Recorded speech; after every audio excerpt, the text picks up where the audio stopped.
and we do have our personal lives. So in most cases, we have to drop all our personal life in one space to attend to you as a bride. It's beyond just sit on my chair, I paint your face, and then you go out. It's beyond that. It's a lot, really. It's a lot.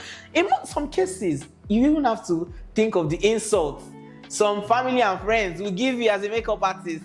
You just have to endure, because I mean, I'm being paid for this job, so I wouldn't even want to do too much or say much, because I've had jobs where I'd had to deal with people's insults, and I really cannot even say anything because I'm here for a job. So yeah, this is why we charge that amount that we charge. So thank you so much, Kayo and Mola. I mean, you guys threw so much light into this question. It's something that, like you said, is on Instagram, TikTok, Twitter, everywhere. You know, people always talk about this. So I'm really happy that you guys actually, broke it down, gave details, all the emotional stress, everything that goes into it. I know that some people are even booked for jobs outside, like your base, outside like Lagos and all of that. So I think you guys covered everything. Thank you so much for shedding so much light into this. You're welcome. So Kayo, this question is for you. Are you ready? Yeah, I'm born ready. Okay, so I would like to test your knowledge on Nigerian brands. Fantastic. Tell us 5 Nigerian brands who their products you can't do without. But you always have to have these 5 brands, their beauty products in your kit. 5 brands that I cannot do without, or that's a staple in my kit. I would say Blossom. I love their moisturizer, their newly launched foundation, and as well as the primer, the grip primer. It's fantastic. I absolutely cannot do without those products. Then Lujo as well. Lujo is amazing.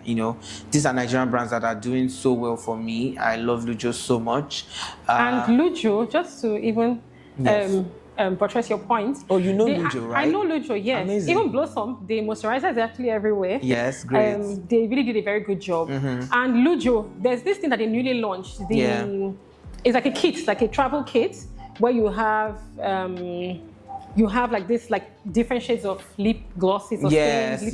You have absolutely. there's a powder palette there. Absolutely. There's like a blush set. Really amazing, I saw it, and it's this magnetic. It has this magnetic thing. Nice. Yeah, it's something you would love to try. It's just like this, Janessa Marik's compact. I was going to say that. Like, it was just like this Janessa Marik's. Lujo, Blossom, I'll say Dips Beauty, their blushes. Oh my gosh, it's something to look for.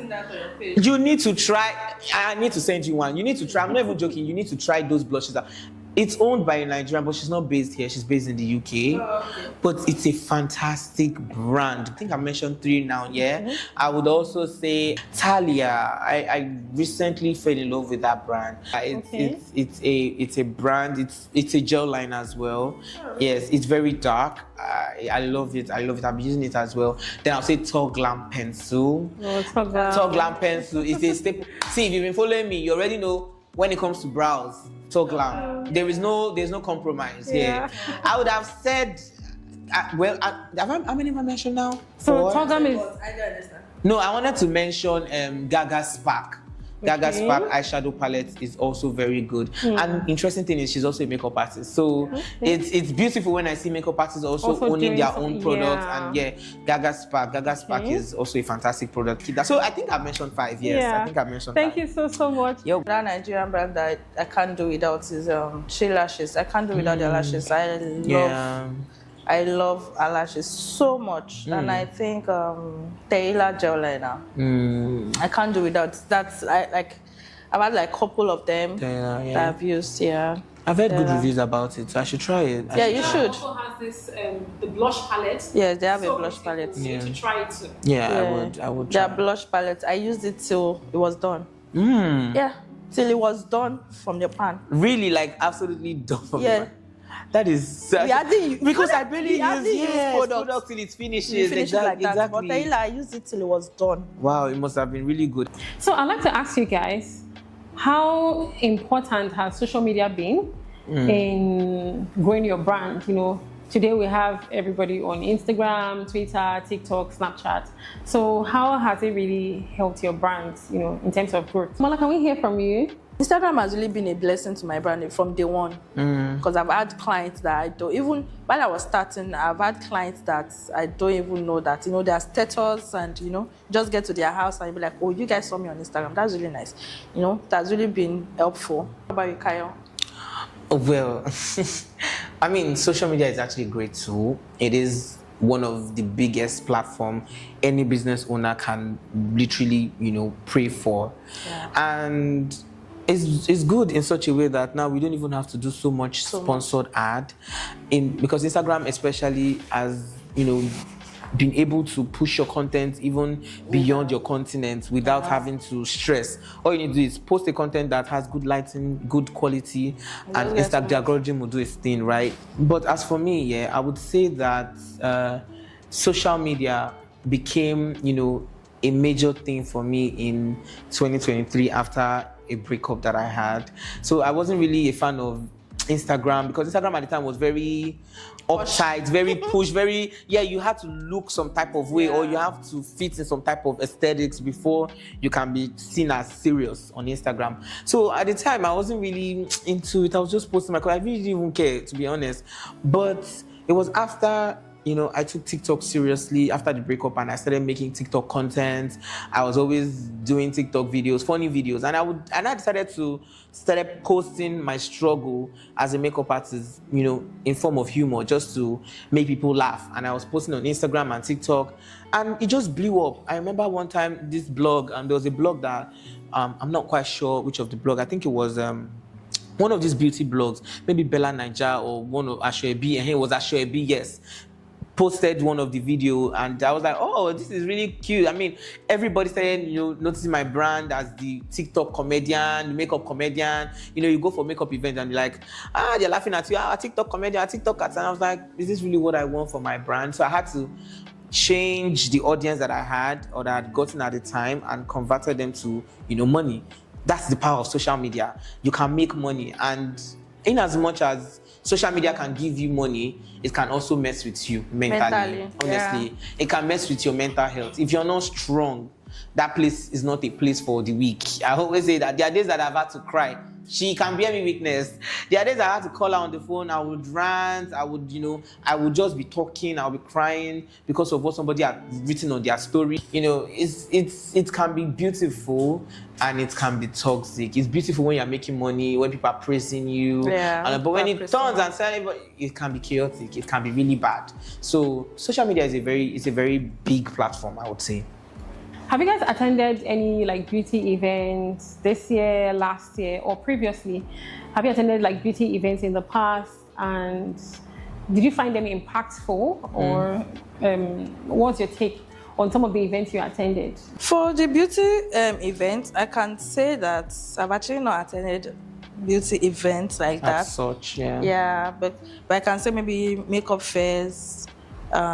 Maybe when Nigerian brands are trying to launch a product. I think because most of the time, most events, you get to see them after it's been done. You get to see them on influencers page and you'll be like, oh, so there's an event, you know, it's already done and you're just seeing it.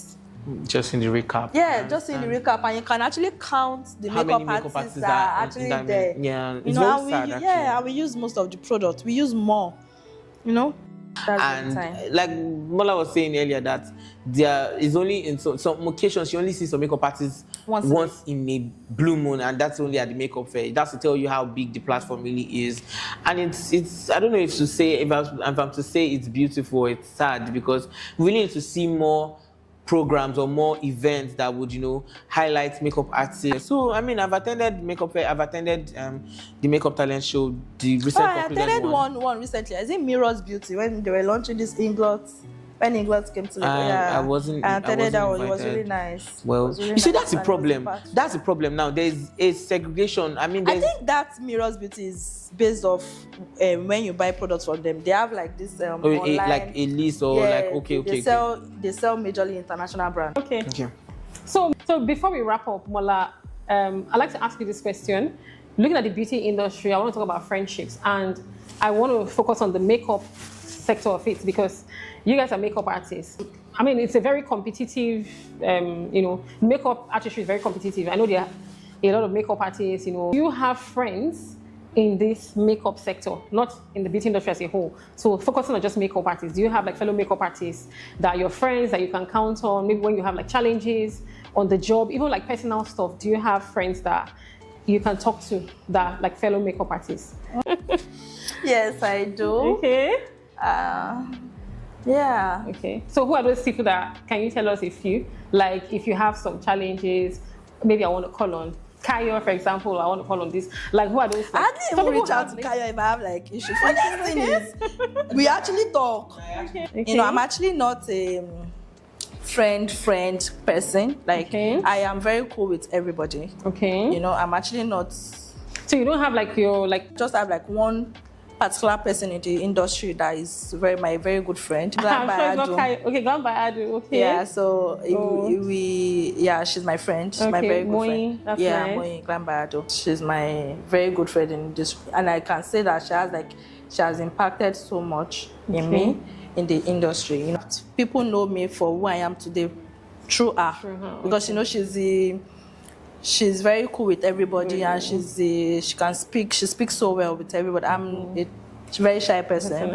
I like to be inside. I don't really like to, if you see me anywhere, maybe any brand, anywhere, it's either through her, or we are going this place tomorrow, we are doing this tomorrow, you know. It's just, she's my very good friend. I can't say that. All right, thank you so much. So my last question for you would be, I mean, we have a lot of people watching this right now.